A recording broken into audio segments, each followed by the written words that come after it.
Uy, dumating na finally ang Nothing Phone 3A. Ito ang kanilang pinaka-latest na phone and nag-tweet nga pala si Carpe na next time gagalingan nila iwasan ang mga leaks na lumalabas. Good luck on that. And siguro kung nakita niyo mga leaks, ibang ang design ni Nothing Phone 3A ang kanyang camera bump, which malalaman natin after we unbox this phone.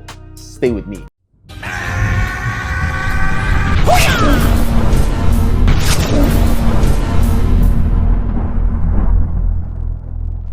Now, right now, quickly unbox natin itong Nothing 3A. So, this is the phone 3A na bagong-bago lang, no? And I'm really excited to see what's inside this box. So, as usual, a plain white box inside. And there's the welcome me note dito. So, taking this one out. Okay.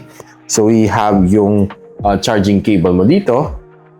We also have yung manual mo dito, which, manipis lang naman siya. We also have yung transparent na SIM ejector pin. Ang tanggalin lang natin ng kanyang sticker.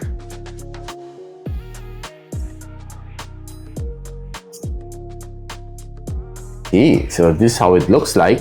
Ang likod ng Nothing 3A. Okay ang kanyang camera module, no? It improves a bit over sa kanyang mga predecessor. And it looks really nice and elegant. And I always like tong transparent back niya na black, no? Medyo mas black ang favorite ko compared sa white. So sa ibabaw, we have your noise cancelling mic. Sa ilalim, we have yung loudspeaker niya, Type-C port, microphone in, of course, kanyang SIM tray. On this side, we have yung special button na dito. This is the power button. And on the other side, we have yung kanyang volume rocker. So we're booting it up right now. So we're running right now, Nothing OS 2.0. And setup lang natin. Skip lang natin. So setup na natin Google natin. So yung kanyang glyph interface, makita mo tatlo sa ibabaw, sa tabi ng kanyang camera bump. No? So, next. So yung kanyang button kanina, it's called the essential key. No? So, you can capture your thoughts, tapos you go with the power ng AI. And mapapakita ko naman to sa inyo sa full review natin. Yun, no? Nothing OS 3.0 na pala.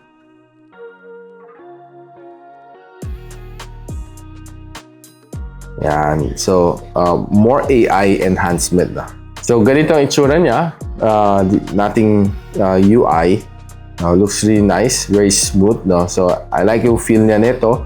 And it's very clean. So, right now, nag-quick snap lang naman tayo dito sa aking table. And I was able to get a really nice detailed shot dito sa anime figure ko dito. And it looks really nice on both figures. Maganda yung details na na-capture niya.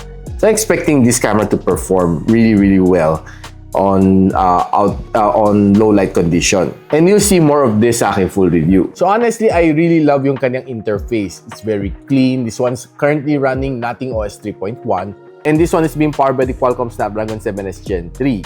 So far, sa nakikita ko, ang kanyang camera performance is quite good. And we'll do more camera test shots sa aking full review. First impression, I would say na looking good. And ganito nga palang kanyang glyph interface dito sa likod, which, well, honestly looks really pretty nice. Isi-set mo na lang siya sa inyong settings.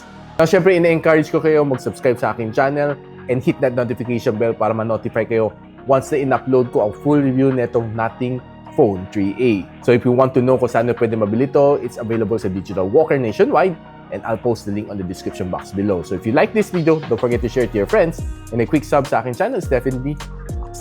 I'll see you on my next video. And so, ako para si Richmond, and you're watching Gadget Sidekick. What's up? Like and subscribe to my channel. Don't forget to hit that notification bell. For one of my latest uploads, click the dito. And for one of my popular uploads, click here.